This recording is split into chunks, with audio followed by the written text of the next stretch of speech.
The young man watched the game on the monitor intently, thinking that everyone had similar thoughts. Then, two virtual heroines appeared in the frame, discussing their similarities to their mothers within the game world. Meanwhile, the dark-haired figure on the screen smiled softly, and the voiceover asked whether one of the women was becoming more attractive than the main characters. After this, Manhwa introduced herself to Ray, mentioning that her daughter had already told him about him and expressed genuine joy at meeting him in person, which slightly surprised the player.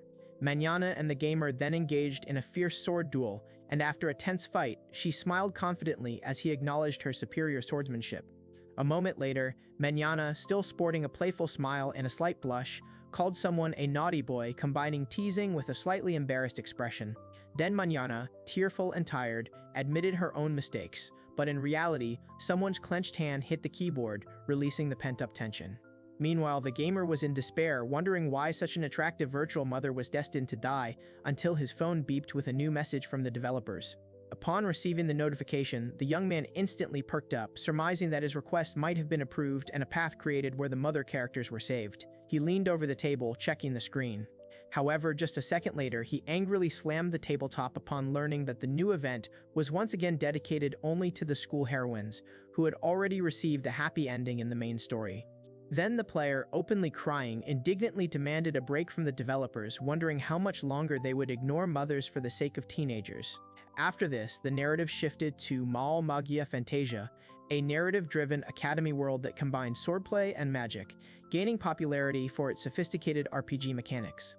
The two central characters then stood side by side, displaying confidence. One crossed her arms, emphasizing her character, and the narrator reminded them that it was precisely their contrast that formed the basis of the game's appeal. Meanwhile, the long-haired girl on screen proudly revealed an impressive cast of maternal characters who perfectly suited her tastes, although the story clarified that they were merely supporting characters without their own routes.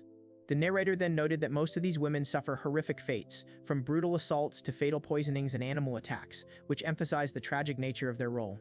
Ray then stated in the story that he needed to move forward, willing to risk his life to protect his companions, confidently reaffirming his intention to not allow anyone to harm them. Meanwhile, the player frantically typed, unable to understand why the hero stubbornly ignored the mothers, and recalled that users had long been asking the developers to create a separate thread for them, but had been left unanswered. A minute later, Manhwa on the screen crossed her arms, blushing and irritably thinking about how the uniform would look much more impressive on mothers, while the gamer was browsing online discussions and marveling at the fans' obsession with schoolgirls. Then he sank heavily into a chair, realizing that everyone around him, both the studio and the hero, seemed to forget about the mothers, leaving them in the shadows. Then the young man thought, if he were in the protagonist's place, he would do everything to save these women. Having completed the game, he reluctantly headed down the stairs, getting ready for the workday. And suddenly a loud scream tore through the space near the majestic building, and the guy himself suddenly found himself falling back onto the bed, stunned by what had happened and not understanding how exactly he had ended up in a new place. Demonio, recovering from his utter confusion, wipes away the cold sweat and tries to figure out where he is. Then he remembers his own fall down the steps and, looking up at the high ceiling of the Western-style mansion, gets the strange feeling that he's seen something like this before. Meanwhile, his gaze catches the portrait on the wall, and the young man suddenly wonders if he's inside it. He then looks around the luxurious room with growing disbelief. Rose then approaches him with concern and asks if he is okay, reminding him that his scream was too loud and had alarmed the house. After this, the woman, frowning, realizes that she is the mother in this story, and in a small insert, her figure is shown ready to support Demonio, despite threats from outside. Meanwhile, the gamer gradually comes to a stunning conclusion. He has truly entered the Mamafan game world. He delightedly reflects on how he has literally stepped into a familiar story, noticing one of the characters nearby. Then the girl in the room looks at him with confusion, and the young man himself, standing in front of the mirror, tries to understand whether Rosa said the name Demonio. Then, horrified, he notices a frightening face in the reflection, realizing it's not Demonio's image at all. The realization that he's found himself in the body of the one he least wanted to embody makes him feel a growing sense of unease. The flashback then moves on to Demonio himself, an arrogant and cold aristocrat with exceptional magic who effortlessly defeated the first hero, a simple student, leaving him lying on the ground. Then another episode is shown where a man engulfed in dark flames surrenders to the inner darkness and, regardless of the path he chooses, always ends in a cruel death. Now Demonio, drenched with fear, realizes he's finally entered the world of Mamafan and risks repeating the canonical bad ending. He tries to decide what next step can save his life. Meanwhile, he clutches his throat, turning pale when someone inquires about his well-being. Nearby, Rose watches him anxiously, and a small figure on the sofa is touched by what is happening and calls her by name. It is then explained that Rose is his stepmother, a minor character who was rarely featured in the original story and was not fully developed. After this, the girl sheepishly apologizes for intruding without warning, and the young man remembers to himself that she was a favorite of a certain part of the fans, including himself. Then Rose, trying to remain calm, admits that she was scared by the scream and perhaps over-dramatized the situation. A moment later, Manhwa, visibly alarmed, watches his reaction, and the dark-haired youth notes her fear, while she quickly blames herself and assures that the bruise is not worth noticing. Then Demonio, in a fit of rage, accuses the girl of allegedly striving only for his father's fortune, and she, horrified, tries to understand why fragments of other people's memories are emerging before her. Meanwhile, the young man wonders if these scenes belong to his past before the displacement. He recalls the early loss of his birth mother and suggests that his former hatred for Rosa was merely a survival tactic. As these thoughts unfold, the man pours liquid on the crying girl. After this, Demonio looks away, tired of the inner chaos, while Rosa in the dining room happily opens her arms and continues to show him maternal warmth. The story then moves to the final battle, where the protagonist begs for the child's life and shields her son-in-law, who is kneeling nearby, bleeding. Finally, Demonio, with a dark grin, warns a stunned Rosa not to interfere before striking her with a bloody weapon, cementing his tragic and cruel image. The young man remains tense and silent as Rose lies motionless before his eyes, repeating the same tragic fate that befell her in all the branches of Mama Fan. Then the young man, restraining his anger, silently asks her for forgiveness and mentally brands Demonio a worthless creature. Meanwhile, the woman gently expresses that she would only be worried about a possible scar, while he, losing his composure, tries to make amends for all past grievances. After this, Demonio awkwardly admits that he was only trying to get closer to Rosa and explains his own behavior as the usual teenage stubbornness characteristic of children going through turbulent changes. Meanwhile, Rose, stunned by the unexpected warmth, quietly responds to the address, and the young man immediately becomes entangled in his emotions, hastily apologizing for such a personal remark, afraid of upsetting her. Then she covers her face with her hand, unsure how to react to this sudden turn of events. Then the woman happily embraces the confused young man, enjoying the fact that he finally acknowledges her as his mother, and he, embarrassed, can barely withstand her impulsive caresses. Meanwhile, Manhwa smiles radiantly and presses herself against the gamer so tightly that he can hardly breathe, amazed at how impressive her figure feels. After this, Rose reminds him with a warm gesture that from now on he needs to call her mom more often, as if cementing the new position between them. Then she gently assures him that she has long seen a kind person in him and was just waiting for the moment when his heart would open. She then suggests that they go gradually and slowly to rebuild their family connection, and the young man listens attentively, surrounded by the luxurious interior of the room. After this, Rose joyfully says goodbye and leaves, and he is left alone, amazed at how charming this woman turns out to be, and sadly remembers that in the game, such a bright mother died without gratitude and recognition. Meanwhile, he ponders that with enough effort, Rosa could have escaped death. Then he remembers that it was Demonio who cut her fate short in Mamafan, and he suddenly realizes that she isn't the only one in need of saving. Then Demonio wonders if he is capable of protecting with his own hands all the mothers who never received their branches and were doomed to suffer. Meanwhile, the narrative evokes the world of Malmagic Fantasia, where heroines with difficult fates found support only in the actions of the main character, ready to rush into battle for their future. Then Demonio firmly declares to himself that he needs absolute power if he wants to save these women, and his gaze becomes intense and purposeful. At this time, a strong man hangs on a tree branch, pondering the need to gain strength capable of crushing enemies and withstanding any trials. Then another young man stands barefoot on a rock in the middle of the water and claims that he has already found the power to change the course of history and give meaning to the coming struggle. After this, Demonio, surrounded by mountains of tomes and a smoldering candle, plunges headlong into the study of ancient texts, realizing that his noble origins provide money, influence, and an open path to secret knowledge. Then, the man confidently presses his foot into the ground, leaving deep furrows, and the other observes that with the right training and a rejection of the previous path of the villain, success is quite achievable. After this, he decides to let the lowly protagonist take over the rescue of the young heroines, confident that sooner or later he will gain unimaginable power and cope with his part of the story. Finally, the man declares his intention to protect all the mothers of this world, and behind him, 4 women line up, each expressing their willingness to support his path. some with gentle assurance, some with a determined attitude. The young man demands that everyone retreat when the peacekeeping squad finds themselves in front of a wild, enormous bear carcass, much larger than expected, and he doubts whether they can even withstand its onslaught. Then the huge beast roars, but the next moment its body is thrown back by a powerful medium spell slash, and several figures in the distance watch this clash.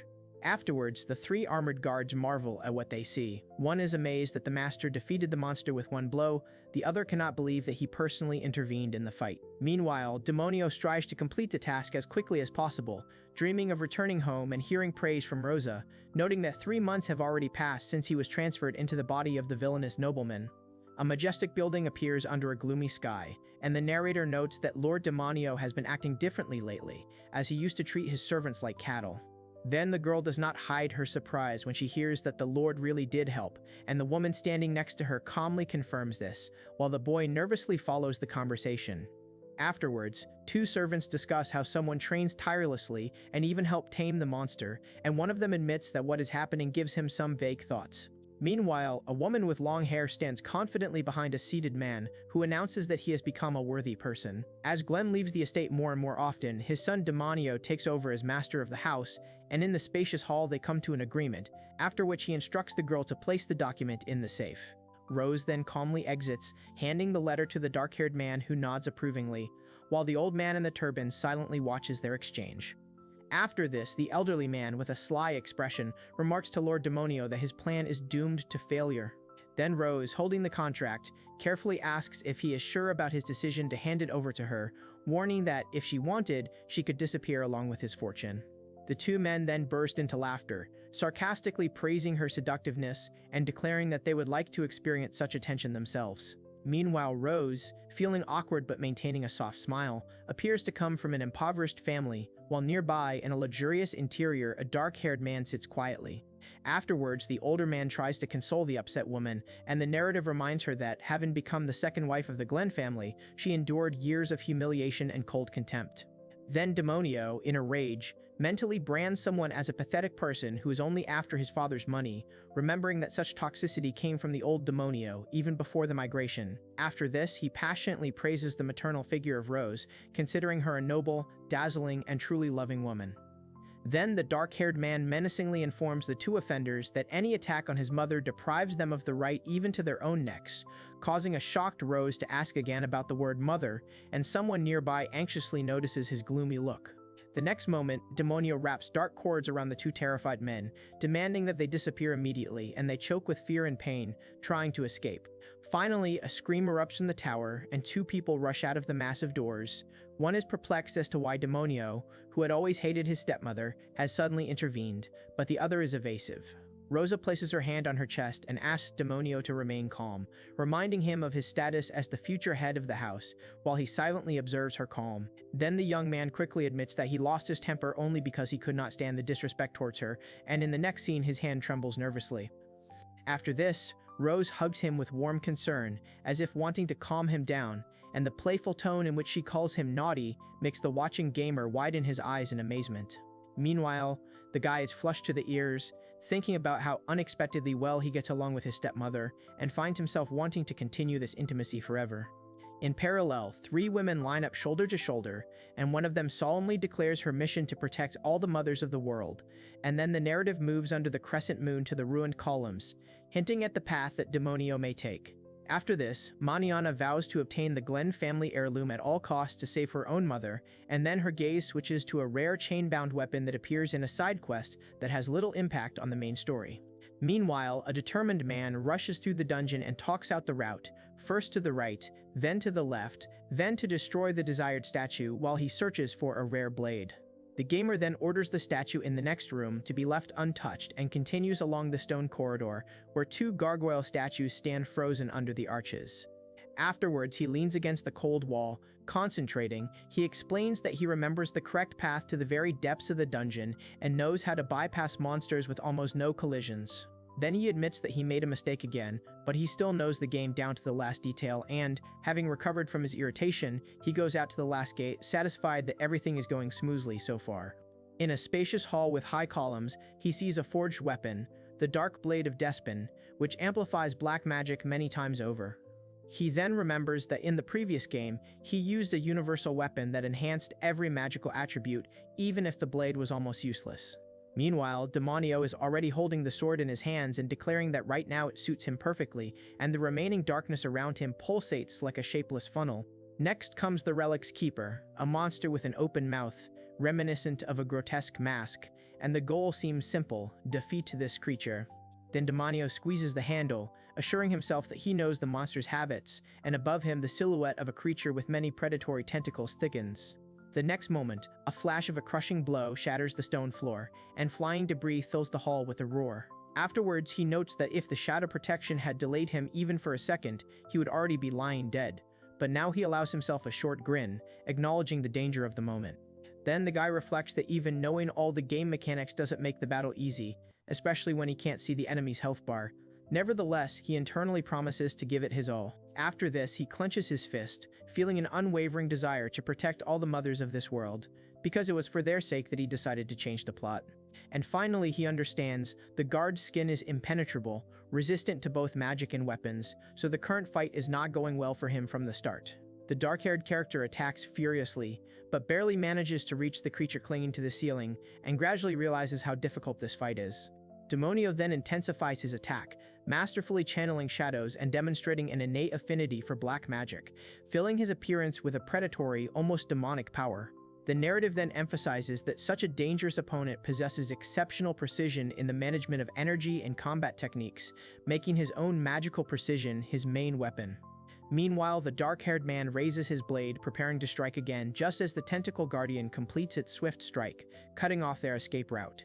Then the hero mobilizes the rest of his strength, anticipating that the monster is about to open its mouth and release a poisonous stream, and understands, right now, the outcome of the battle is being decided. After this, Demonio gathers his will into a single knot and declares a full release of power, demanding precision in his strike and simultaneously raising his sword for a decisive maneuver. The next second, he pierces the creature with the Black Spear technique, piercing the Guardian's eye with incredible speed and causing the massive body to shudder. Meanwhile, the scene shows a brief explanation. The Guardian's only vulnerability is hidden in the eye inside its mouth, and a black streak of compressed mana turns into a deadly projectile. After the blow, he reflects that he should thank Despena. The weapon really did help crush the enemy with one powerful thrust, and the speed and range of the blow increased noticeably.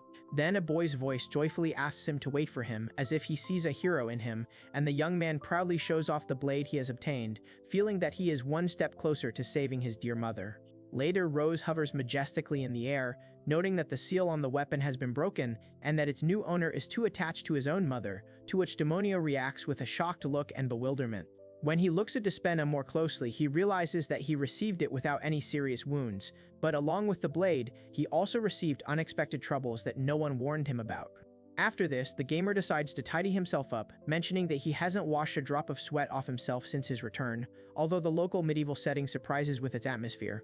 Later, under the starry sky, the woman quietly thanks him for the dinner, and the two of them sit quietly at a round table in a spacious room immersed in silence. The dark-haired man apologizes for not noticing the door, and the girl, peeking out from behind the wall, gently assures him that everything is fine and takes the blame.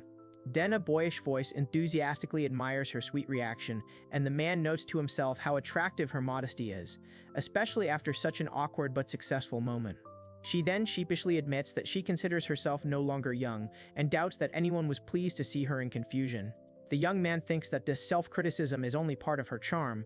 Although she considers herself elderly, she dreams of being refuted, because every feature of hers seems valuable to him.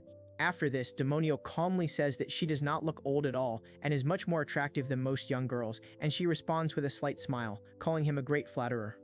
Finally, Maniana notices the sword on the table and reacts with surprise, after which the man slowly begins to explain the history of the weapon and its true meaning. Rose, barely able to cope with her surprise, notes that she did not expect to see Demonio returning from the dungeon unaccompanied, and admits that his act was truly impressive.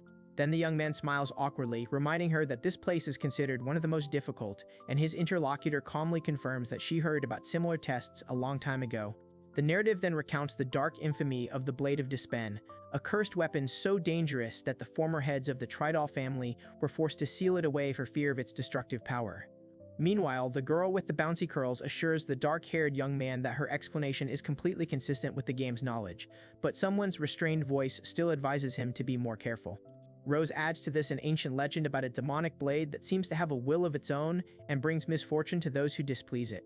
Then Gamer snorts condescendingly, assuring that a sword cannot have consciousness, although at that moment a doll figure floats above them, and Rose, looking up, is simultaneously delighted and worried. Afterwards, she happily tries the cookies, delighting in the taste as sweet crumbs and a light dusting of sugar swirl around her. The young man watches this and reflects that the appearance of such a young entity from the blade was unexpected, since such a character had never appeared in the game's history. Then, the image of a detailed demonic sword is accompanied by a mention of a damned soul, and the hero himself recalls, in the additional materials, only a passing mention was made of some entity contained within. He then acknowledges his own mistake. He shouldn't have taken things lightly when they were surrounded by dire warnings, and notes that it was a good lesson against blindly trusting gaming experience. After this, the young man asks how he should address her, and she replies that she does not have a name, allowing him to choose any, so he chooses the shortened version of Peña, feeling slightly awkward, as she willingly accepts his decision. However, Peña immediately declares that she hasn't been outside for a long time and demands entertainment, threatening to cast a deadly curse if she gets bored. He then vehemently denies that he suffers from a maternal obsession, and Peña, narrowing her eyes, teases him about his vulnerability and tendency to idolize mothers. In response, Demonio confidently asserts that his adoration of mothers is not at all humiliating and is not a complex, and next to him, a small being admires his directness. He then lifts his mask and decisively announces that it is time to act secretly, while Peña, with the doll, asks what he did with these women before. After this, the narrator, now 15, reminds him that aristocrats' training at the academy begins at 16, and very soon he will find himself among many mothers as the main storyline begins. Demonio covers the lower part of his face with his hand and admits, there is one mother who is an exception, and if he does not act before the main course of events begins, it will be impossible to save her. Meanwhile, Peña recalls that this character is one of the strongest figures in the game, incredibly beloved by a wide range of fans, including Peña herself. A woman with a sword, a stern posture, and a focused gaze appears on the screen, introducing herself as a former S-rank adventurer and one of the 7 pillars of the Royal Knight Order, those known as the Magia family. Finally, the man notices 2 women climbing the steps of a majestic building, and the story clarifies, one of them now lives with Monica, her only close friend after her husband's death, appearing occasionally only in the game's prologue. The girl smiles softly and attractively, and the story emphasizes that her expressive beauty made her one of the most noticeable figures, and even with a modest time on screen, she managed to win the sympathy of a significant part of the fans, including the observer himself. The narrative then notes that the next time the heroine appears, she suddenly disappears, leaving no trace, as if she had been erased from history. The scene then shifts to a trio of armed men discussing the injustice of their superiors and anticipating a quick fun with the Thunder Witch, while an abandoned building looms nearby among the dense trees. Meanwhile, Maniana glides over the treetops, and the guy watching from below quietly remarks that for bandits such zeal does not look bad, while Rosa only jokingly praises the body of the elderly sorceress. Then, under a thin crescent moon, the dark-haired youth looks up and listens in amazement to his flying companion, who explains the layout of the ruins. 4 people are on duty at the gate, and an underground passage is hidden in the building. After this, the girl praises him with a humorous note, urging him to show more gratitude, and he notes that the situation with the capture of Mama Mania completely repeats the plot of the game, to which she only laughs at his strange reasoning about a past life. He then checks that Peña is still the only one who can see her, and decides that it is time to let her in on his knowledge of the world and the past if he is really going to achieve his goal. Peña confirms that since Maniana is destined to become the bandit's plaything according to the plot, his desire to intervene is natural, and notes that this completely coincides with her expectations. The narration then reminds us that after a long absence in the middle of the game, she appears only towards the end, where the hero encounters his enemies in their lair. Then Maniana, completely subjugated to the enemy's magic, confidently approaches the hero, and he, realizing her betrayal, is forced to prepare for battle. After the fight, when she comes to, she tearfully apologizes for being a terrible mother, and Ray comforts her, and together they move on again, intending to protect the world from the next enemy. Meanwhile, Gamer, shocked by what is happening, desperately asks if there really is no other ending for Mama Mania, and if there is a chance to save her. He then clenches his fist, outraged that a character with such a tragic fate was defiled already at the beginning of the game, which still causes him internal protest. After this, he desperately taps his keyboard, begging for a storyline where she doesn't die, but all his requests are unsuccessfully drowned out by the developers' responses. Then Demonio decides that now is the perfect moment, since the main story has not yet started, and announces the start of the operation. The young man asks why his partner chose such a ridiculous mask, and is told that it is necessary to hide his identity as they rapidly move forward. After this, Demonio clarifies that he intends to save her discreetly and leave immediately, and the small entity retorts that he will still not demand a reward, calling this position true justice.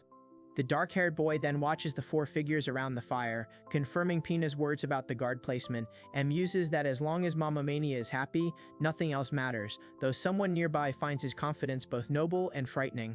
After this, Demonio casts a dark magic spell, Black Slave, paralyzing several stunned opponents, and quickly rushes forward with the blade in hand.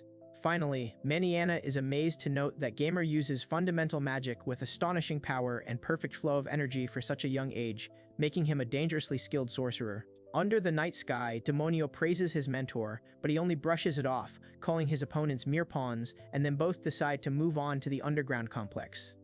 After this, the man in the fur collar remarks with impudent confidence on Maniana's beauty, clearly enjoying his own wit.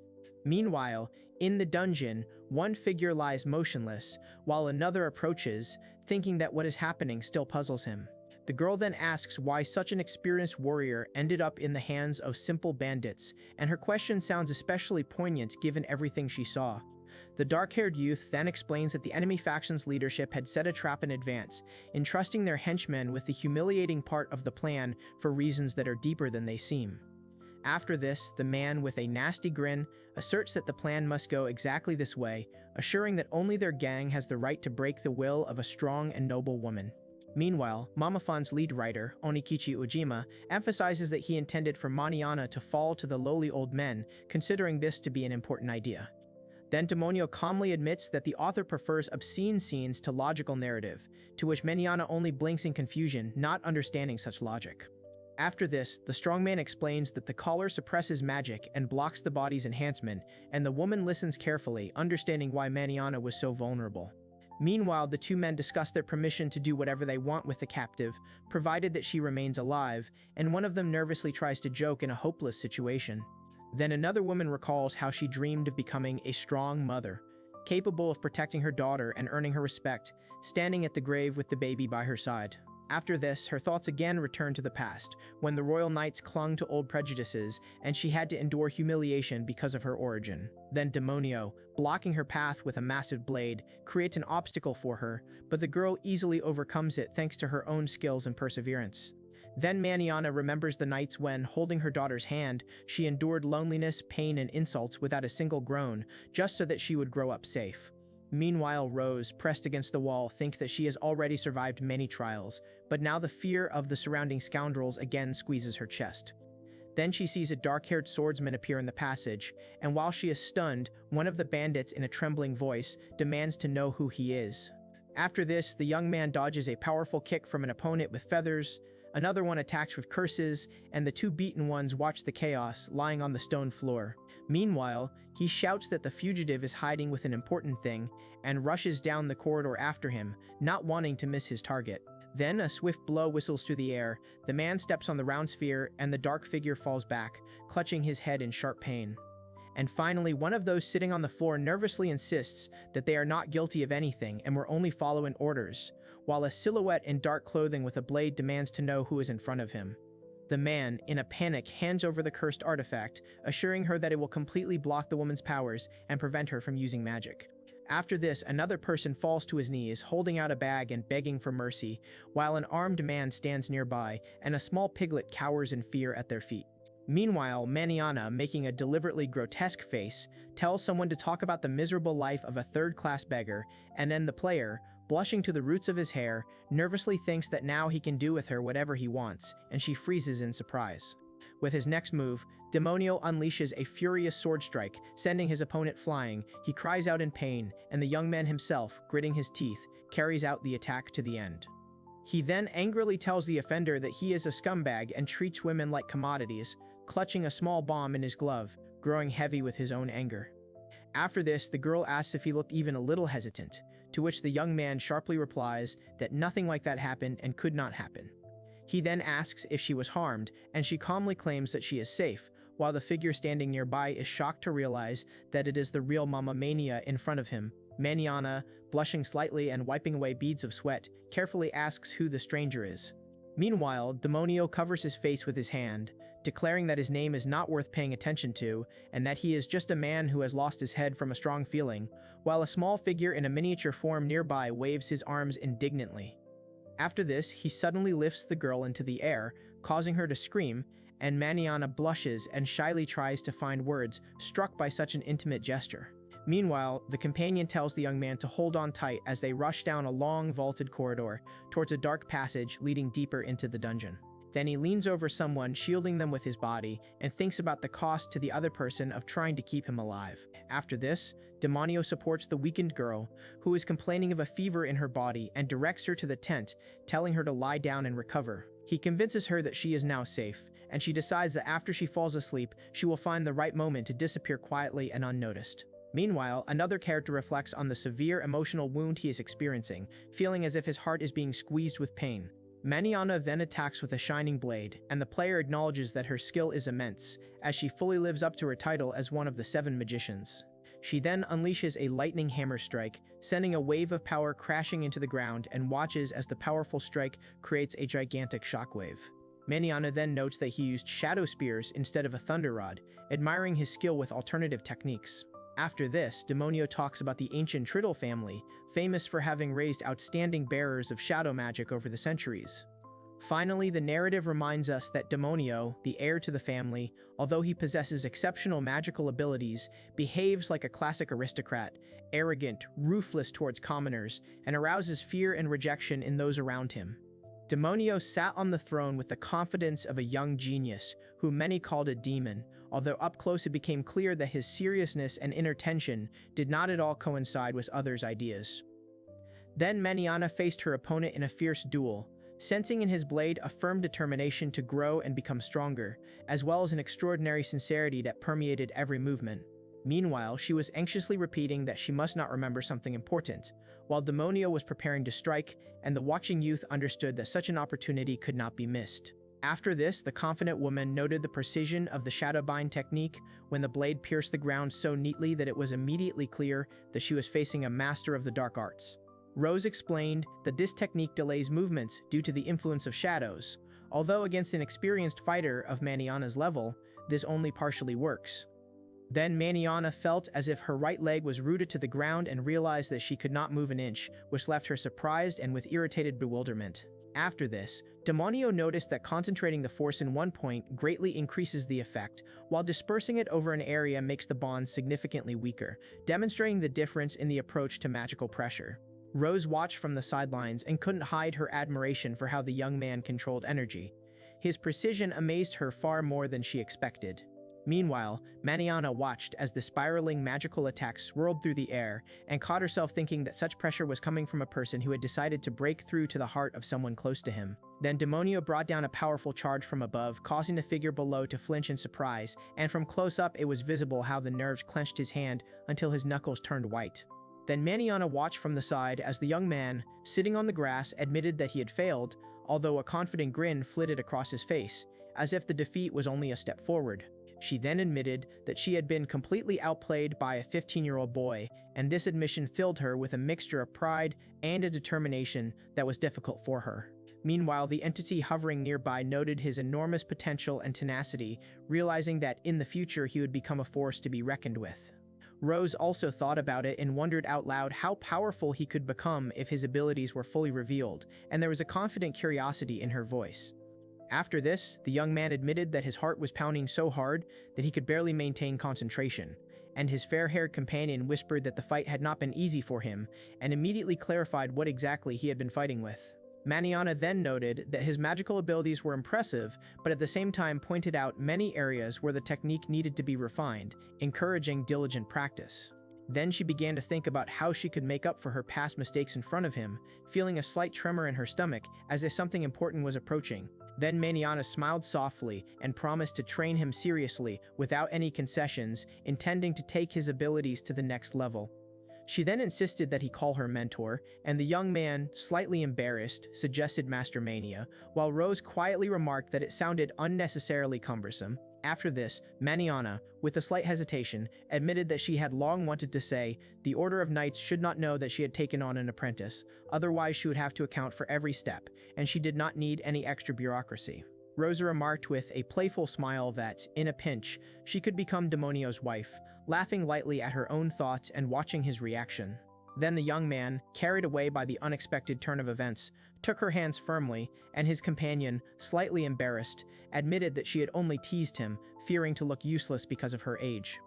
Meanwhile, Maniana calmly assured her interlocutor that she had long ago used a contraceptive spell, while he quickly admitted to a failed joke and recalled that similar playful moments had appeared in the game's plot.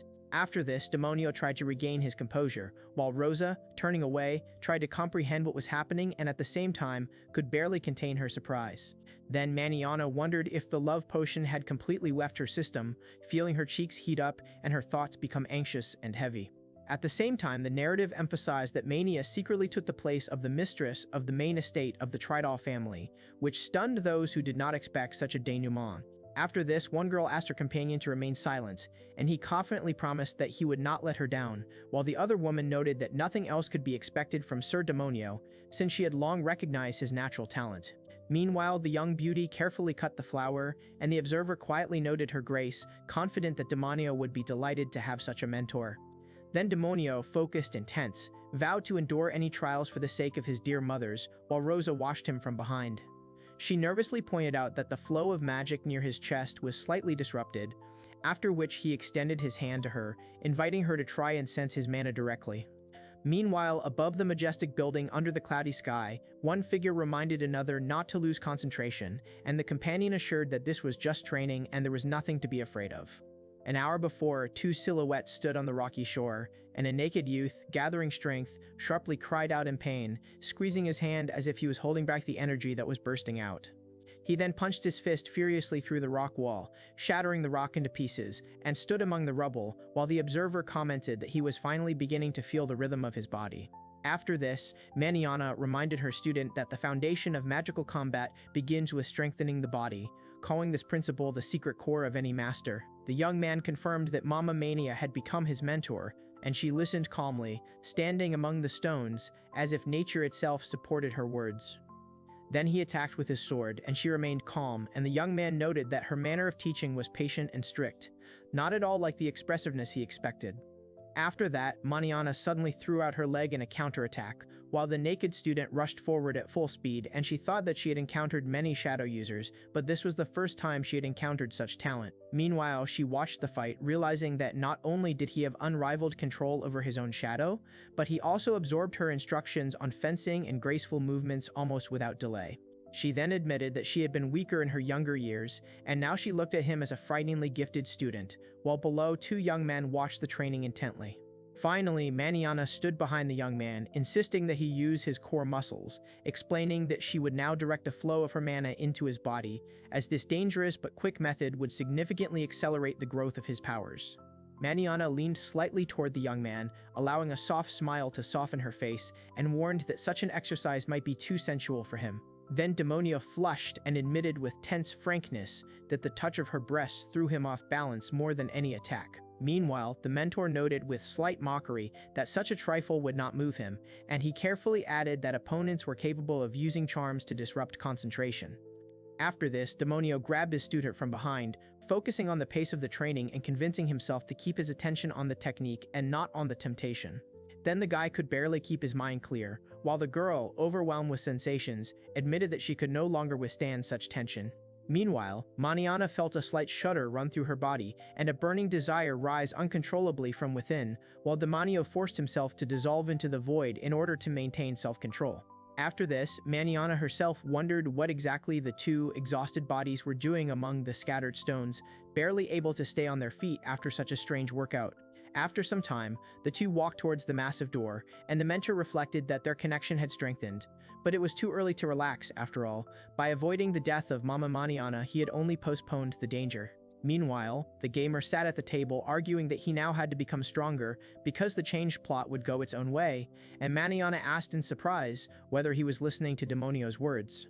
The woman was then slightly surprised when the young man apologized and called her Mama Maniana as if it was something natural for him. After this, Demonio nervously admitted that he had wanted to call her mentor, but had gotten confused and immediately hastened to explain that he had not meant anything extraneous. Meanwhile, Maniana smiled warmly, replying that she would not mind such treatment because she would like to have a brilliant and affectionate son like him. Then she stood in the doorway and watched as the gamer and Rose laughed at the table together, while Rose demonstratively pouted and reminded him that she was his mother. Later, the young man noted that the training had been intense, and Rosa responded with a soft look, noting that he was truly giving it his all. Meanwhile, she added that the guard spoke of his rapid progress in complex spells, and he attributed his success to the skill of his mentor. After this, Maniana unexpectedly picked him up in her arms, told him not to linger in his wet clothes and to hurry to the bathroom, giving him a caring smile. Meanwhile, Rosa, holding the garment in her hands, quietly inhaled its scent and instantly realized that it belonged to Demonio.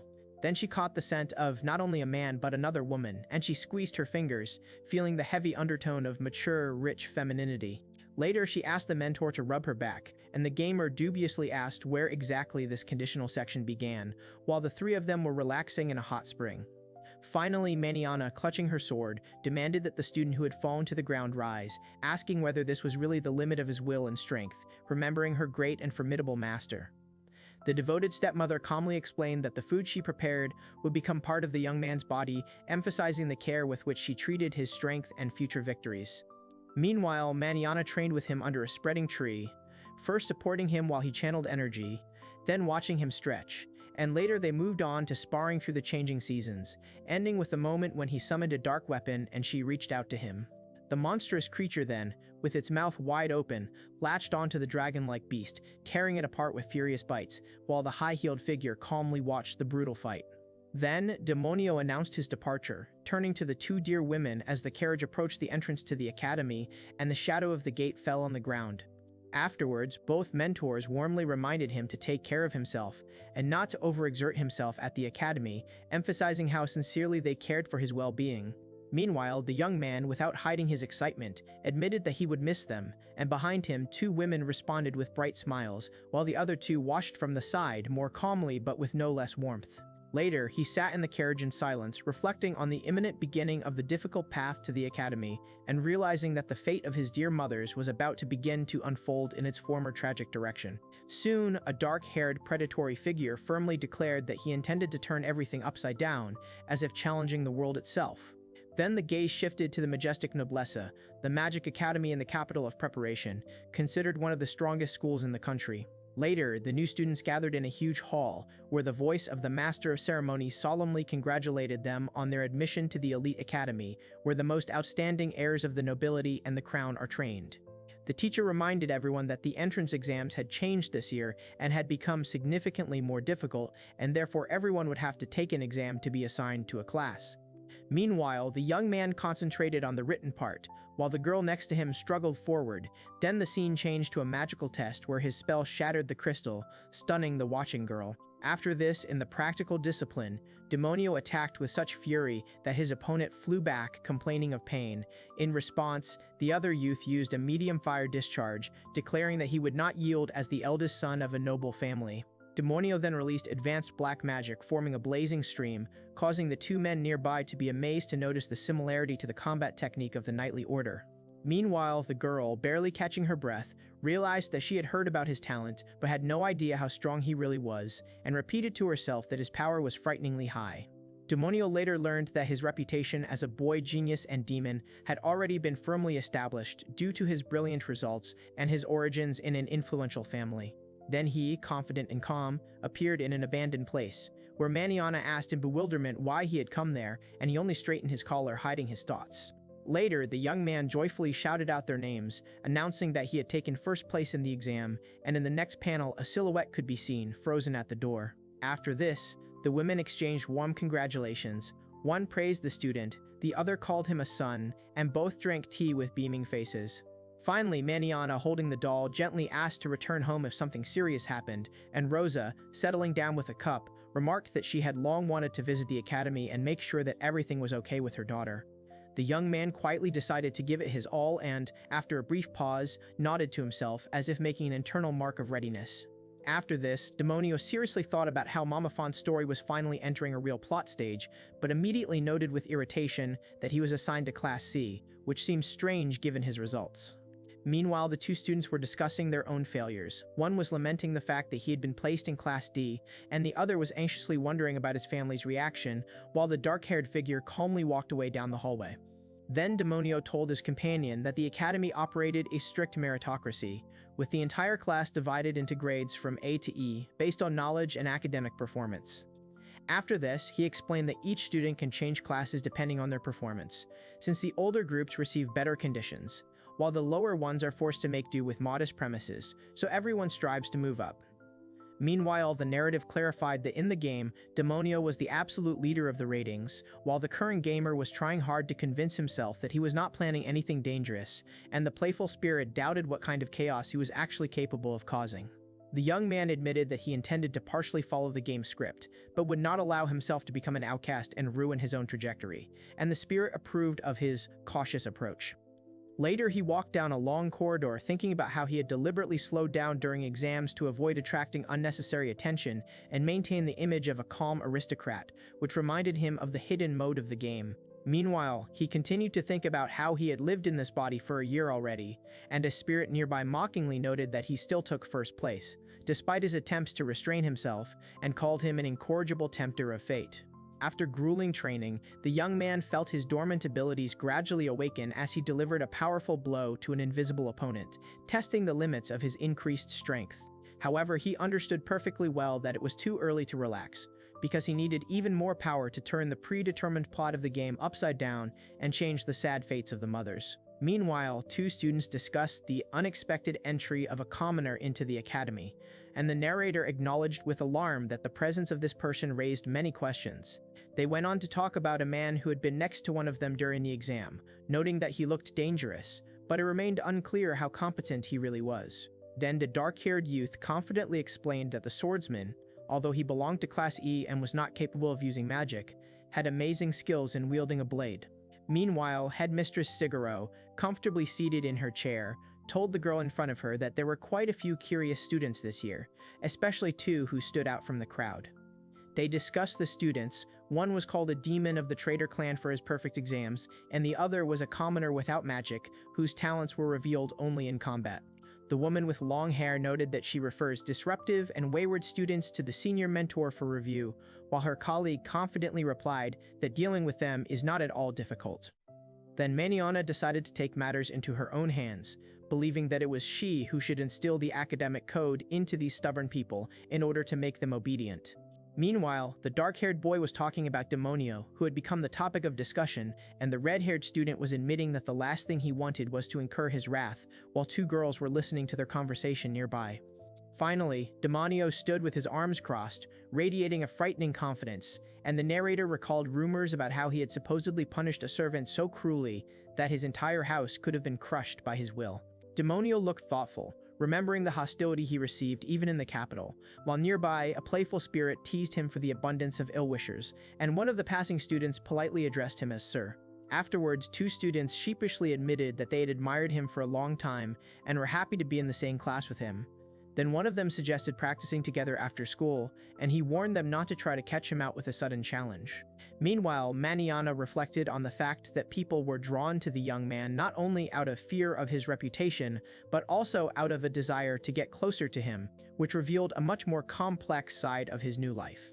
Then she suddenly froze, seeing how emotionless the gamer's face had become, and exclaimed that such emptiness on his face was simply astonishing.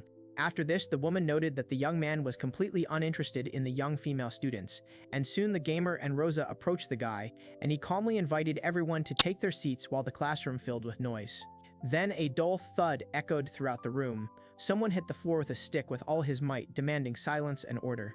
Against this backdrop, A confident woman named Gloria declared herself the curator and head of the year, causing two girls to gasp in surprise, and one guy to quietly ask if this was really the same Gloria. Then Manana, clutching a flaming blade, appeared as a stern elite knight and teacher, and one of the students enthusiastically called out to her as Mama Gloria. The narrative specified that this mentor was incredibly popular among some players, especially the protagonist, but rarely appeared in the game because she did not teach in the protagonist's class. Meanwhile, another woman explained to the seated man that noble families usually have high magical potential, especially Class A representatives, but emphasized that without persistent training, this gift is easily lost. After this, Maniana, leaning on her staff, declared to her students that as their new mentor she would not tolerate self-confidence, because the weak must become stronger, and the strong must strive higher. In the classroom, the teacher sharply asked if everything was clear, while one collected girl noted to herself that she had barely released a drop of strength, and already realized that the aristocrats of Class A did not impress her in any way. Against this background, Demonio looked so sternly that the gamer only crossed his arms, trying not to react, and the student sitting next to him screamed internally, considering him a traitor and trying to withstand the weight of his gaze. Then Mariana, in a rage, tore the collar of her shirt, accusing one student of provocation because of his words about how she had nothing to teach, and the teacher calmly noted that everything was clear from the contemptuous look without words. A moment later, one guy said with a slight smile that they would see each other again, while the girl promised to personally take on his upbringing, and behind their arguments stood the majestic silhouette of the academic castle. Later, the spirit asked the young man if he was familiar with the entire academy in his past life, and he replied that he did not know everything, since back then he only visited those places that required game tasks. Demonio admitted that he hardly knew most of the students, although he recognized many by name, and the girl nearby noticed the cafeteria below from behind the railing, continuing to watch the flow of students. Sakura then introduced herself as a native of the Eastern Island Kingdom and proudly mentioned her lovely mother, Tina, then identified herself as a foreign student from the land of elves, also remarking on her mother's charms, causing a surprised pause. Meanwhile, Demonio explained that both heroines in the game are available for conquest, but he skipped all the racy scenes because he didn't see anything attractive in watching young girls naked. Finally, Rose became outraged at the insult to her place at the table, while two of the boys mockingly demanded that she not sit in the center and declared that such a laggard should eat alone somewhere in the corner.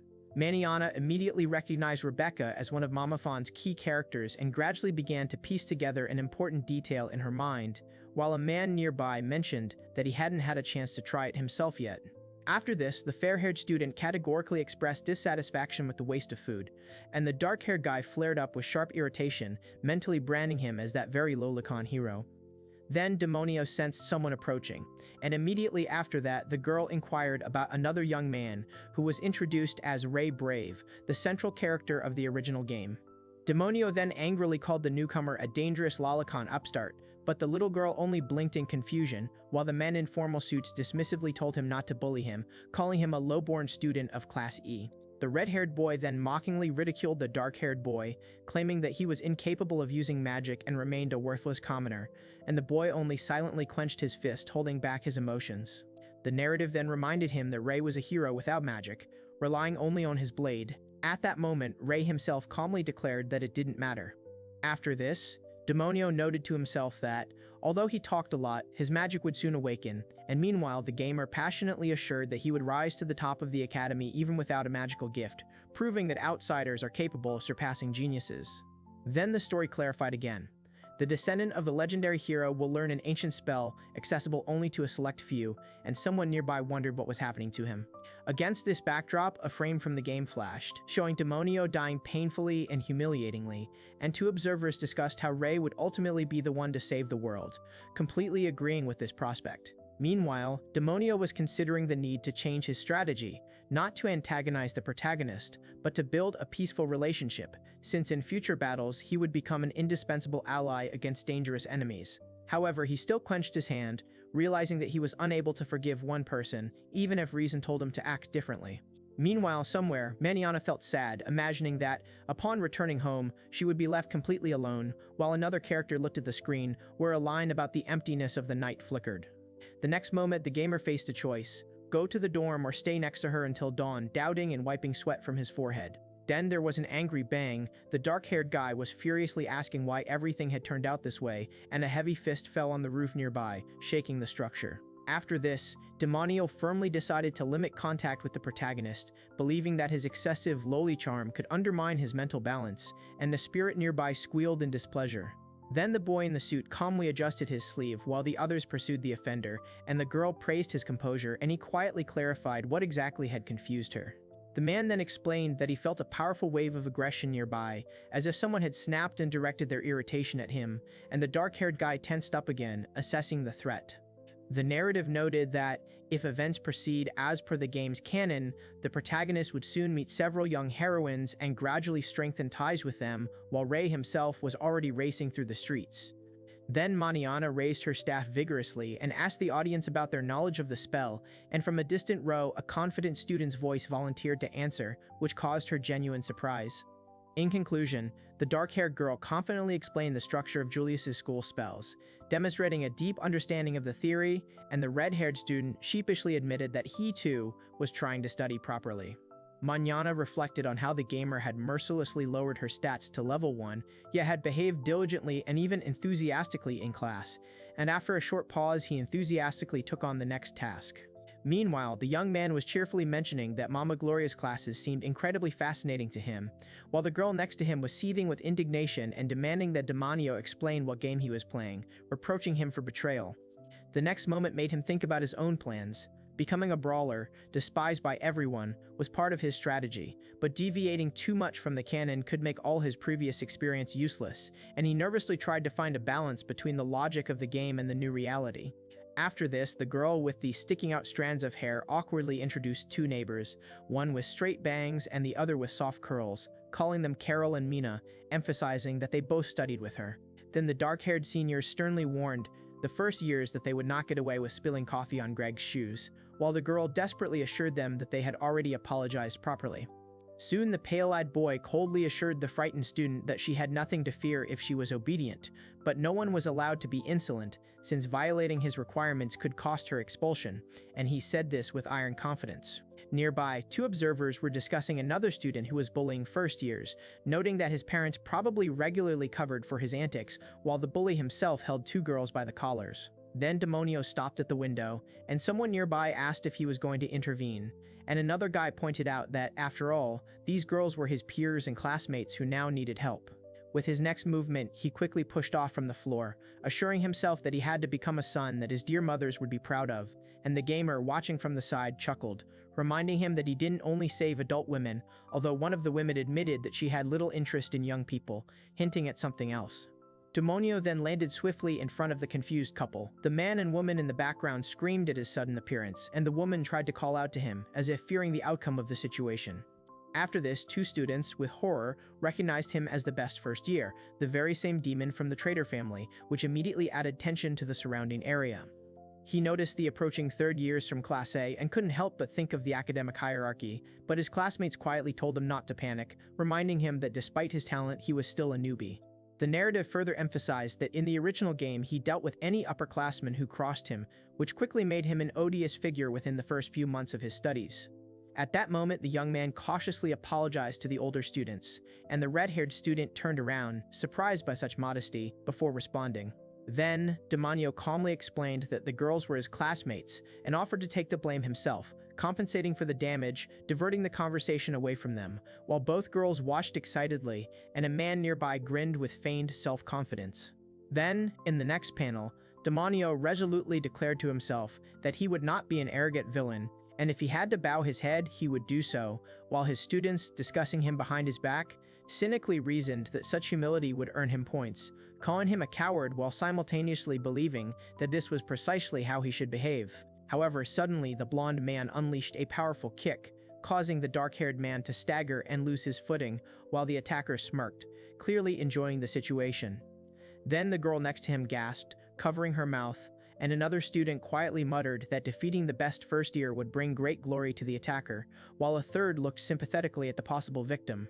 After that, the blonde continued to mock him, calling him a worthless underclassman and demanding that he behave quietly, and Demonio thought that the clash was finally coming to an end. But then he flared up and furiously called his opponent a scoundrel, to which the latter, grimacing in pain, hurled a dirty insult about his mother, and Demonio's gaze instantly became heavier and more dangerous, as if the air around him had darkened. The dark-haired youth was at a loss for words as he gripped the collar of his red-haired attacker, who was stunned by the sudden and frightening force emanating from his opponent. Later, Rosa settled down next to her, inviting Demonio to lie down together, as they usually did, and he felt embarrassed, remembering the unspoken rule that a son is obliged to sleep with his mother if she calls. Meanwhile, Manana lay in her bed, wide awake, while Gamer, cuddled next to her, looked tense and held his breath as she dozed peacefully next to her. In another room, Demonio held the hand of a girl with long hair, convincing himself that he had to endure the test, because he had no right to respond to his mother's warmth with love. He then demanded to know in a furious tone just how much self-control he constantly required, and delivered a sharp kick to the blonde, sending him to the ground where he writhed, clutching his head. He gloomily declared that the mother's breast was a sacred thing that could not be mentioned with unclean lips, and two girls enthusiastically threw their arms around him, while the other students angrily chased the rude man away. After this, Manana and Rosa hugged Gamer tightly, surprising him with their violent reaction, and he admitted that he did not understand what exactly was causing such outbursts of emotion in them, and noted that he had never even met these heroines in the game. Greg lay exhausted in a nearby clearing, and someone reminded him that he ranked third among the third-year students and was considered a serious fighter. Soon the talk spread throughout the academy. Students discussed how Demonio suddenly lost his temper and beat up Greg, defeating even the academy's number 3, and many declared that they had no intention of contradicting him. The girls recalled him as incredibly impressive, explaining that he had declared his intention to shut the enemy's dirty mouth forever, while two boys doubted this, mentioning rumors that he had said something about breasts. Some men worriedly discussed whether he was planning to take over the academy, and noted that his notoriety was only growing. The young man himself was thinking about being considered a problem student again and wondering if this was his inevitable fate. But his thoughts were interrupted by a woman crossing her arms and accusing him of incorrigibility. She stressed that she had a lot to say, but added that Carol and Mina had already told her the details of what had happened. Then, standing with the same stern look, she explained that saving the first years from the seniors was an act of self-defense, but that did not cancel the consequences of his behavior, and he humbly listened to her instructions. He was given a punishment, 20 laps around the stadium, emphasizing that he was obliged to set an example for others, and he quietly promised to be more careful in the future. After a short pause, she acknowledged him as an honest man and admitted her own error in judgment, pointing out that an experienced teacher would be able to notice sincerity. Soon, Rosa gently stroked Demonio's head, assuring him that he might be a difficult child, but he was certainly not a robber. It was the same in the original game. While the other teachers considered him a ticking time bomb, only Mama Gloria treated him like a normal student, without creating distance. He recalled her strictness and kindness, admitting that she was the best mentor, and firmly decided that he would never allow her to suffer. And Manana, realizing the impending danger, firmly decided not to let Mama Gloria die and to take control of the situation, sending him forward as if shifting fate onto her own shoulders. A month into the school year, the instructor gathered the students deep in the cave, announcing that they would be divided into groups of 5 to explore the 5th level of the dungeon. Manana emphasized that a low location rating was no reason to lose focus, because in a real fight even a moment of carelessness could cost lives. She then led the squad forward, demanding complete concentration. Another teacher reminded a group of new recruits that dungeon exploration was mandatory for the lower classes and voluntary for the upper classes, so many were determined by their status to participate. As the explanation progressed, it became clear that the students were required to spend 1 day and 2 nights in the dungeon, even if it coincided with holidays, and no upperclassmen volunteered to join until the ponytailed girl announced the participation of a student from Class A. Demonio stood apart, arms folded, admitting to himself that he was the only representative of the top level and looked like a real renegade. Rosa calmly noted that studying alone was only to his advantage, since the difference in their levels made him a natural loner, and he confirmed that this format suited him completely. Manana wondered why the academy's top student had suddenly abandoned his own path for a simple extracurricular activity, while Gamer silently watched Demonio, who himself was pondering the true reason for his participation. The girl with the torn hair recalled that in the original version of the game, Mama Gloria died at this very event, and her fate began to unfold according to a fatal scenario. Then she asked, in confusion, why he was looking so intently at the marks on the wall, as if trying to calculate what was happening from a constant angle. Meanwhile, Manana, Rosa, and 2 others were examining the giant crystal formations deep within the cave, while in the next scene, a young man was fending off a swift attack from a giant mechanical guardian. In another sector, a fierce battle with wolves was unfolding, which the woman watched through a magical tablet, and at night the group reached the entrance to a new cave, where someone screamed at the appearance of Miss Gloria. On the 5th floor of the dungeon, the group sat around a fire, and one of the women expressed surprise at the talk of children, while the other calmly replied that there was nothing unusual about it. Then the beauty showed a photograph of 6-year-old Gelda, straightened her clothes, and tenderly told her that the girl was well-behaved, sweet, and completely different from her mother.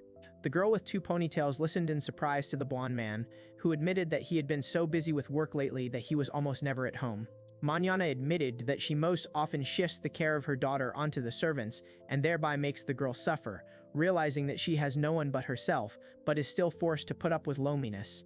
Another confident woman said that as soon as she finished teaching her class, she would take a long vacation and finally do something meaningful as a mother for a loved one. While the dark-haired student ate, the little fair-haired girl leaned against his shoulder, while the other woman reminisced about the trip to the market and the promised performance, which she had long intended to fulfill.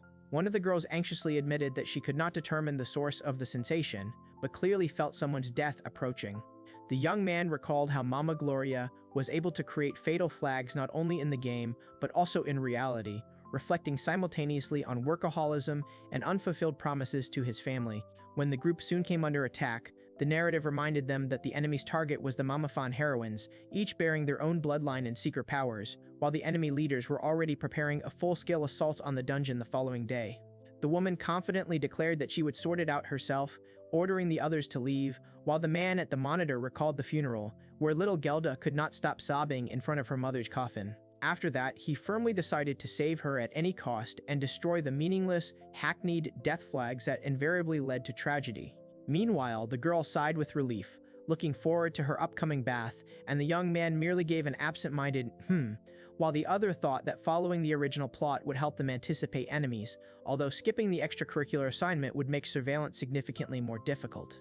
2 pairs of students stood in front of the entrances to the men's and women's baths, discussing the unexpected presence of hot springs in the dungeon, and one of them explained that this area was specially equipped by the academy. The girl then sternly warned her neighbor not to peek, and he quickly assured her that he wouldn't even think about it, until another participant noticed that the walls looked suspiciously dilapidated. The gamer nervously remembered that it was on the first night that, according to canon, the partition collapsed, revealing the women's bathing area, and he knew how awkward this episode had been in the original. As he suddenly took off, panic overwhelmed him. He had to avoid having half-naked teenagers appear in the sight of an adult at all costs, otherwise he would easily end up in the epicenter of chaos. Meanwhile, another guy, noticing the rising clouds of steam, laughed with relief, and the girl next to him didn't understand his mood, after which he decided to relax, considering the moment perfect. But the situation changed dramatically when a 2-headed dragon descended on a group of people, scattering them, and one of the youths rushed forward with a weapon, preparing to engage in battle. The boy fought desperately with the powerful creature, while the girl and 2 comrades watched in horror, one mentally accepting the inevitability of death, and the other amazed by the appearance of the monster. Gloria, raising her weapon, demanded that the senseless attacks cease and that they evacuate immediately, despite the desperate cries of the students trying to stop her. When the man reached out to stop her, she merely warned him sternly not to force him to repeat the order, the torch flame highlighting her determination. Meanwhile, Manhwa swung her huge weapon heavily, ordering the others to flee, promising to hold off the enemy alone. A pair of young men argued about why one of them had not been woken up, while the blonde one complained of a bruised bottom after numerous attempts to wake his friend. At this time, Demonio, covered in cold sweat, tried to comprehend what was happening, remembering that, according to the original scenario, the attack was supposed to happen only on the 2nd day. Another group of students were already running through the cave, and one of the participants thought that at this very moment in the game, the students were escaping on the instructions of Mama Gloria, and he hoped that everything was developing correctly. The young man acknowledged his own uselessness in direct combat, but still insisted that they could only trust in Miss Gloria's strength. The narrative presented the situation as a plot of an event with no chance of victory, while the girl assured that Gloria would cope, recalling her past as the best fighter of the knightly order. The story then clarified that Mama Gloria was canonically required to sacrifice herself so that the protagonist and the students could survive, as an unawakened protagonist is incapable of defeating Hydra. In the finale, the protagonist vowed to protect his comrades by activating a powerful shield, and the narrator noted that the death of a minor character was used to heighten the drama of the story. Demonio furiously scolded the belated hero for waking up at the worst possible moment, calling him a girl-obsessed idiot who only turns on during teenage crises, and then rushed forward full of determination. Meanwhile, he encountered enormous snakes slithering out of a dark crevice, and Manhwa warned everyone not to relax, emphasizing the impressive strength of these creatures. He briefly noted how far they had already traveled. Another flash of memory struck him. He remembered how he had once been on the verge of death under the overwhelming power of the mentor, after which he forced himself to concentrate and recalled those grueling days of training that had tempered his will. After that, they simultaneously soared into the attack, meeting the monsters with their blades. Stone shards flew around, and the air vibrated with the force of the blows. He then confidently noted that he had become stronger after all the training rounds, while the small floating entity sarcastically hinted that perhaps it was time for him to change his mentor if he risked dying in her bed. As he ran through the winding tunnel, his thoughts drifted to the girl, who was still suffering from the effects of the potion, and he admitted with a tired sigh that true affection made people blind. Nearby, a girl with a long tail leaning on a sword tried to catch her breath, and in front of her towered a monstrous five-headed snake, forcing her to curse in impotent rage. The gamer, squeezing his spear until the bones were white, admitted that his blows barely scratched the dense scales, despite endless attempts to break through the defense. The girl with dark brown hair reported that she had somehow managed to block the exit, but that it was becoming increasingly difficult to stay on her feet, leading to a state of almost complete exhaustion. Meanwhile, Manhwa was diligently holding back another monster, trying to gain a few precious seconds, but the very next second she received a heavy blow that threw her back. A little further on, the dragon launched a furious attack, hurling someone into a stone wall. The figure struggled to rise, thinking that its strength was running out and perhaps the journey had ended here. Later, Manhwa noticed a small winged object on the ground, and nearby lay a wounded demonio who, barely maintaining consciousness, hoped that the students had managed to escape and that the annoying trouble kid had also survived.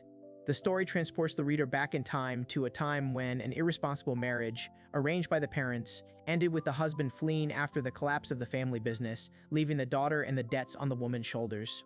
After this, Manhwa remembered how she spent endless nights on reports and assignments, because the academy and the knightly order had completely subjugated her, taking control of her debts. Then she stood by the glowing magic circle and reflected that teaching was satisfying and did not seem like a heavy burden compared to her previous trials. The little girl called out to her mother, and behind Manhwa stood a maid. The woman gave orders to look after the child, as another urgent problem had arisen at the academy. After this, Manhwa apologized to Gelda, promising to find time next week or at least later, but the girl reminded her that tomorrow was her first day off in a long time, and her face fell. And yet, the child tried to smile through his tears, wishing his mother luck and assuring her that she could handle it herself, although there was suppressed melancholy in his voice. Later, the girl thought bitterly about how she had never been able to praise or play with the one she cared about, looking down at the broken bracelet lying at her feet. In the end, the woman could hardly hold back her tears, dreaming of seeing someone grow up further and regretting the lost moments, the opportunity to be close, now irrevocably gone. She apologized to Gelda with a wistful expression, admitting to herself the bitterness of having so rarely held her daughter in her arms and having allowed the everyday to steal away what was truly important. Meanwhile, Demonio created a high level of dark magic called Prison Darkness, summoning a monster covered in spikes while simultaneously shielding himself from its destructive pressure. The girl, hearing the unexpected promise that at home they could hug her as much as she wanted, blinked in bewilderment, not understanding where such warm words came from in such a hopeless situation. By this time, Manhwa, having dropped to one knee, saw before her a dark silhouette, spreading its shadow wings and standing like a shield, declaring its unwavering intention not to let her perish. Immediately after that, he clutched his sword, promising to protect her to the last, while she remained behind, and another girl ran up with a bright smile, claiming that they arrived later than everyone else, but still on time. The narrative further emphasized that only a handful of Knights of the Order are capable of rising to such magical heights, as such power lies far beyond the usual ranks. Demonio's next step was to explain that what was happening was already beyond the capabilities of a simple student, adding that he had used Shadow Leap to move, while his confused companion tried to comprehend the unfolding chaos. He then confirmed that the passages were closed, acknowledging the efforts of his ally, who had made the necessary adjustments to the passage structure in advance. He then revealed that he had secretly snuck into the dungeon the previous night and set up several teleportation points, which allowed him to redirect movement, although this preparation had deprived him of sleep. It was then clarified that teleportation was a high-level magic that required complex preparation and deep concentration skills, and the hidden entity suggested that the enemies had anticipated their maneuver and struck prematurely. The gamer then confidently planted his feet on the ground, unleashing a powerful beam that sent the creatures reeling. Some were dumbfounded, while others braced themselves for the onslaught. Moments later, Demonia was fighting the dangerous beast, while Manhwa, surrounded by swirling energy, watched the fight and realized that the enemy's forces far exceeded their current capabilities. Then the dark tentacles of his special cloak wrapped around the space in front of the girl, and she realized that he was covering her, although it would have been more logical to protect himself. After this, she, trembling, tried to persuade him to leave alone, arguing that it was almost impossible for two to get out, and that it was easier for him to open the way to salvation than for her. However, he stubbornly refused, and she, in despair, repeated the request, begging him to leave her behind, although she understood that he would not agree to such a thing. Then Demonio reminded her that he had previously risked himself for his students, and now he stood supporting Rosa, who leaned anxiously against him, fearing the consequences of his determination. And Maniana, holding back tears, noted to herself the nobility of the figure behind her, realizing at what cost he was trying to fulfill his duty, and how beautiful and difficult it was at the same time. He then confirmed his willingness to protect her at the cost of his own life, and she looked at him with wary admiration and gentle distrust. Soon, the half-naked swordsman declared that it was time to fight in earnest and rushed towards the many-headed serpent, complaining about the restrictive bonds, while the relaxed observer hovered above. And finally, she warned that excessive strain could lead to him being absorbed by her own power, but he firmly decided that there was no point in retreating here. Demonio gathered a dense stream of dark energy around his palm, and then suddenly broke through the space forward, creating a blow of such force that the enemy recoiled, not understanding what exactly hit him. After that, he noticed how an ugly surge of mana distorted the air, and only after a moment did he realize that the energy had burst out too suddenly, leaving the shadows around him surprisingly thin. Meanwhile, the naked man furiously vowed to deal with the creature for its attack on Mama Gloria, watching as its own power gathered into a thin, dangerous blade. On a dark platform strewn with claws and teeth, the figure stood unwavering as it unleashed a new version of the prison darkness, Shredder spell, spreading cracks across the arena.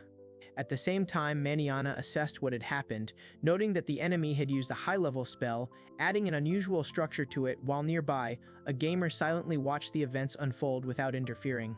At this time, the hooded shadow noted the imminent arrival of the Order, and the naked youth decided to burn the remains of the monster to prevent its regeneration, accompanied by a girl hovering nearby.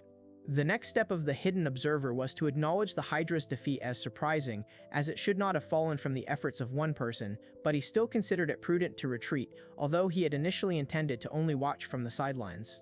At the same time, Rose anxiously convinced her companion that the recent lightning strike was his doing, and the naked man wondered whether the mysterious heir to evil would become their enemy or an unexpected ally. Then another hidden figure emphasized that everything was being done for the sake of the progenitor, and demanded that everything be immediately reported to the mother, hinting at future events. Sometime later, when the nightly detachment arrived at the scene, the two figures were rescued and were now sitting among the stones at the entrance to the cave, gradually regaining their breath. A few days later, during the Noblesse Academy of Magic's festival, a woman with a thick braid leisurely smoked a pipe, explaining that the Academy, together with the Order, had launched a large-scale investigation into the incident.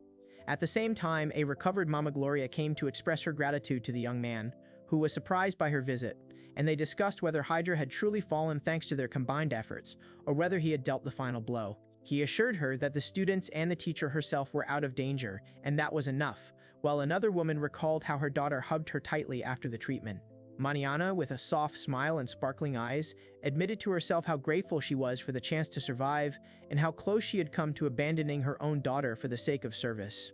Then she, holding hands, looked relieved, and the gamer at the table noted to himself that the situation was developing perfectly, although the entity hovering nearby continued to worry. Following this, Rose admitted that her conscience would torment her for a long time, and vowed to do everything possible for him, and he firmly expressed his desire to continue to admire her beauty. The little angel happily announced that he had managed to bypass Mama Gloria's fateful ending, and that she would now remain his supervisor for the rest of his academic life. Maniana looked up in surprise and then awkwardly asked if her interlocutor really wanted to look at her. After a short pause, hiding part of her gaze under her hair, she noted with disbelief that young men with their excessive passion were completely hopeless, since they could hardly be attracted to the body of a mature woman with children.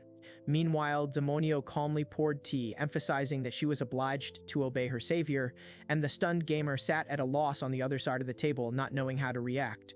She asked why he was so silent, and the young man, confused in his own thoughts, assumed that she was expecting an even more overt hint from him, after which she sharply challenged him, reproaching him for trying to humiliate a mature woman.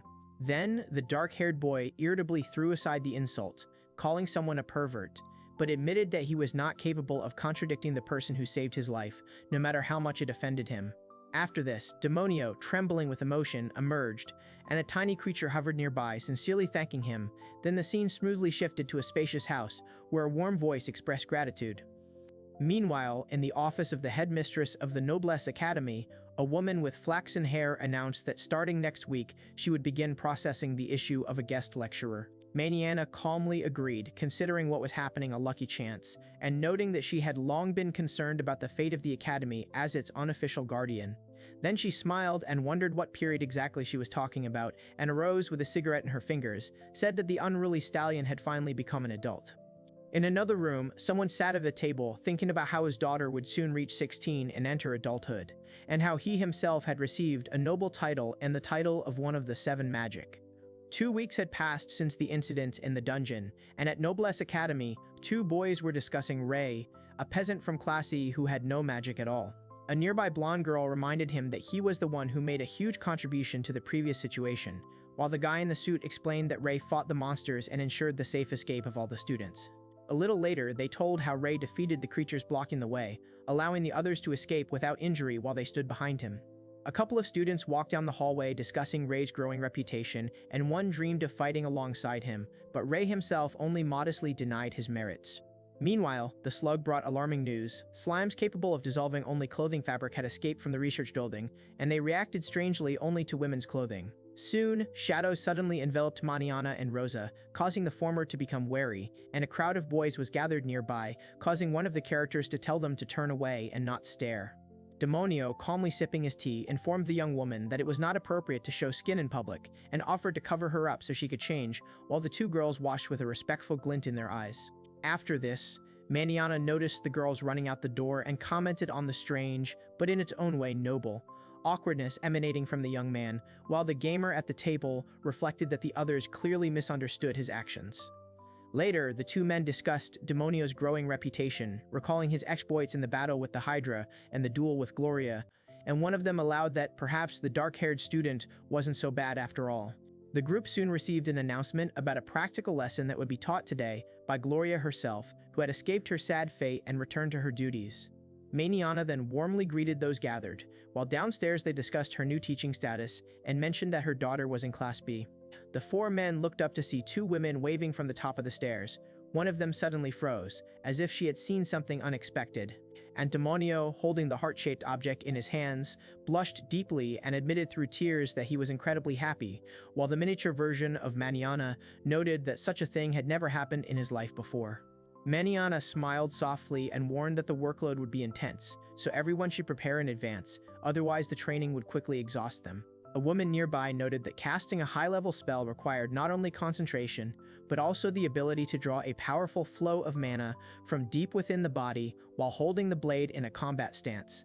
Then Maniana confidently demonstrated the magical construct, urging the others to repeat her scheme and release it as powerfully as possible, and the gamer and the girl watched, realizing that she was still acting on intuition and everything was working out perfectly for her. From above, she suggested pairing up for duels, noting that the body memorizes blows much faster than fury. Meanwhile, Demonio trained with the girl, noting to himself that Maniana truly spares no one.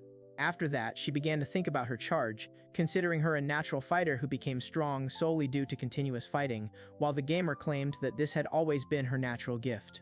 The young man recalled that the headmistress never mentioned her training with Maniana and admitted that her inhuman strength had long seemed impossible. He asked Gloria how her vacation had gone and heard that her daughter was tired of her mother's excessive care, although the woman herself immediately encouraged her daughter to return to her duties. Soon, Maniana, with a downcast gaze, asked if the other person really wanted to continue calling her Miss, emphasizing that the true meaning of the address was much more important than the sound. The dark-haired young man replied that the word mama was only acceptable when they were alone, and the woman herself became slightly embarrassed while the small creature next to her noted the awkwardness between them. Then Maniana quickly opened the door, and the gamer followed, hearing her warning that it was hardly appropriate to relax. Demonio watched quietly as Maniana stood with the man in the spacious hall, and the man thought about the hero, while Maniana waved her hand, and Demonio winced slightly in annoyance. A little later, the woman in the witch's hat awkwardly apologized for calling Demonio a traitor, which caused the man to be genuinely shocked and try to understand who exactly was standing in front of him. A man with spiky hair and wings appeared next, glowing with an almost angelic light, and another character whispered Sagaro's name in surprise, realizing the scale of what was happening. Sagaro Shelhais, who led the Noblesse Academy, used special smoke magic to maintain her youthful appearance, even though she had grandchildren long ago, holding a high position in the Order of Knights. The young man thought that she was popular with some players, especially him, although she rarely appeared in the game. Now she invited him to sit down and have a quiet conversation. He telepathically noticed that even older women were essentially mothers too, and the girl next to him anxiously asked if his interest extended to such women as well. Soon, Maniana, holding a cigarette in her hand, asked the two people sitting there for their opinion about the attack 2 weeks ago, wanting to discuss everything in order. The blonde praised Ray Brave for his skillful leadership of the evacuation, while another figure recalled that Demonio had participated in the destruction of Hydra despite being known as a traitor. Then Maniana expressed her gratitude first, and the men thanked her in return for her efforts, noting that everyone had managed to survive without losses. She said the investigation had uncovered a lead on the attack's perpetrator, and asked if anyone had heard the name Alta Mata. Meanwhile, a witch in a revealing outfit addressed a man named Alta, explaining that the criminal organization had been growing stronger for several years and was causing significant problems. The armored leader was described as a man in an iron mask, and the woman recalled that Maniana had encountered him in the past. Such encounters were not uncommon for her. In a spacious room, another woman was explaining that very little was known about the Alta Mater, while 4 listeners sat at a round table listening to her words. Finally, the narrative clarified that the supreme leader was called the Ancestor, and that an entire group worshipped her. The dark-haired youth confirmed that Alta Mater was the final boss in the game, and when the girl asked if he had created this cult, he answered in the negative.